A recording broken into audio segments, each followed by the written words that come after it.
I want to start actually with Brown and Tatum. They both made all NBA yesterday.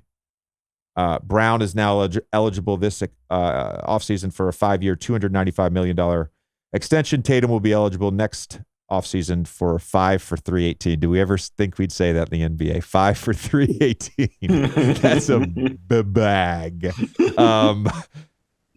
I said this yesterday on First Take. I want to get your guys' thoughts on this. So,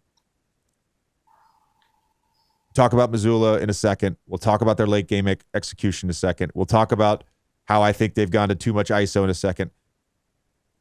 It's not a fatal flaw. They've been to Eastern Conference Finals. They're 2 games away from an NBA championship, potentially one iconic Steph Curry game away from a championship, with his Game 4 performance in the TD Garden.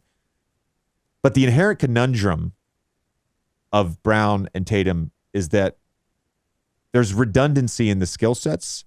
How much complementary 2-man game can you play with them? You look at some of the other teams, right?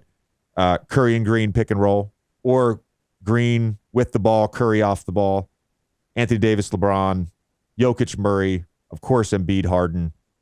It seems like other teams, when it's like, hey, we just need a bucket, or we just need a play that's going to give us good offense, we have something to go to. It seems like the Celtics at times, they're like, my turn, your turn.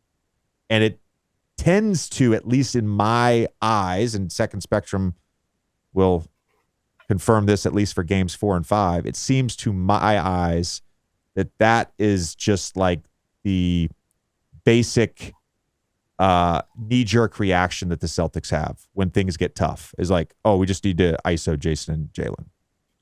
Thoughts on that? I think that is a fair read. Like, I was looking it up again a little bit earlier. Jaylen Brown has set 9 on-ball screens for Jayson Tatum in this series, or in this postseason, rather. That's not a lot. And it's kind of similar to the Kawhi Leonard, Paul George ordeal, where both of those guys are elite. Obviously, when those 2 guys on the floor together, your offense is better. You can space one of those guys one pass away, things like that.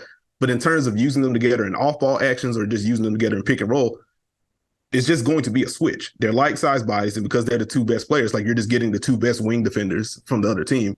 You're not going to get a lot of leeway there. And I think it kind of zooms out to Boston's bigger issue. If you are trying to maximize both of those 2, and I've talked about this with Steve, where I love when they're running like delay action with Al Horford or Robert Williams, and you have one guard, you have Derek White setting a screen for Jaylen Brown on one side, and you have Marcus Smart screening for Jayson Tatum on the other side. To even maximize those 2 together in those actions, someone else has to make the decision for them. And I think when you see any kind of slippage from like Marcus Smart in particular as a decision maker, it kind of exacerbates, okay, what is the process for Boston right now? Why is the half-court offense going a little haywire right now? And that's beyond, hey, does Jayson Tatum have his pull-up going? Which, for large portions of the series, he hasn't had the pull-up going. Will Jaylen Brown make the right decisions if he has a tilted defense? We can get into some of the tunnel vision or some of the missed passing reads or things like that. I think it's been a little undersold, like, to your point, like I guess just the inherent personnel issues that they have with those 2 together. Not that they need to break them up. They're obviously very good. You can amplify them still, but it's not as easy as like Harden and Embiid. You can't switch that, or in theory, you can't switch that. They're really good, but also it's just 2 different body types, 2 different defenders that you're allocating to those guys. It's just different in that regard. I think that's where they have to have the awareness, though, and understanding. And that's why the ball movement and the drives are so important. When Boston does use them together, it's usually in waves with an action where maybe Tatum's a screener for Marcus Smart.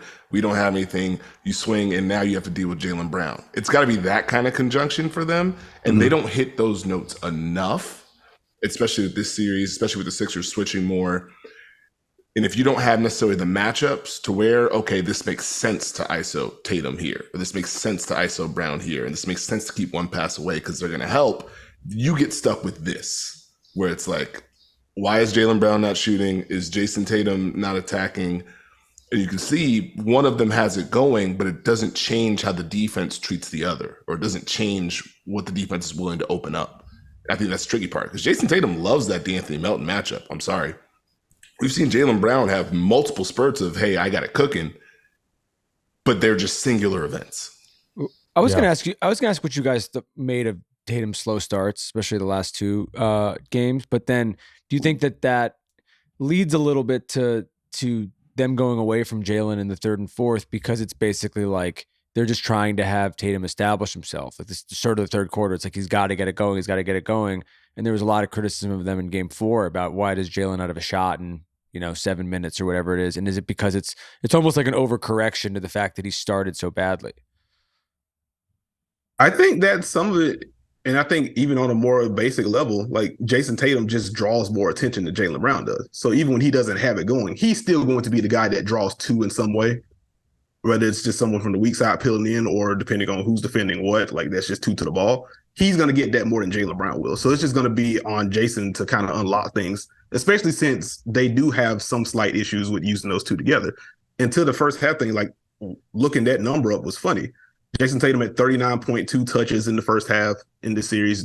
Jaylen Brown at 34. Second half is 37.6 for Tatum. It's 26.2 for Jaylen Brown. Like it's a drastic drop off. And it kind of bleeds into like JJ's point, like the my turn, your turn of it. And to your point about trying to get Jayson going, it's even more important to get him easy looks or just to have the pull up going in general. So you don't have to kind of force feed him looks in a way. Wait, those touch numbers were from this series in aggregate? Yes. Okay. All right. Because for a second, I thought they were for game 5, and I was like, how do you get 26.2 touches? No. That's for the series per second spectrum. Explain that shit to me. I like what you said about the decision maker, right? Somebody else being the decision maker. So think about the one set that they probably run the most, and they ran at the end of game 4, is that V2 action. It's a typical late game set for them. So there's a ball handler, there's a person on the right side high post, there's a person on the left side high post.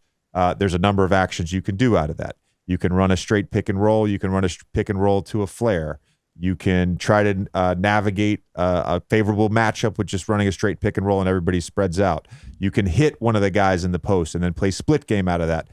You can slip playing that split game. Like they get to it a lot of ways, but I think what's interesting about that, similar to delay, right, is that there's 3 people involved and one of them is sometimes not the decision maker. Sometimes it's Derek White up there. Sometimes it's Al Horford or Marcus Smart up there. And again, this is the inherent sort of thing with this team and this offense, especially I think late game, is you can't just run chase action with Jokic and Murray, where Murray's getting guarded. He can, like at the end of the second quarter in game 5, Bruce Brown was getting guarded by Cam Payne over in the corner. And Denver said, let's hold for one shot. Murray had the ball over near half court on the left side, and Jokic is screaming at Bruce Brown, go put Cam Payne in the pick and roll. Bruce Brown comes up. Cam Payne switches on to Murray. Okay, now we've got Murray getting guarded by Cam Payne and Jokic getting guarded by Jock Landale in the pick and roll. You can't. What are you going to do? That with Tatum and Brown, your point is it's so accurate. Those guys are going to be guarded by the other team's 2 best wings. It's going to be a switch. It's going to be a switch.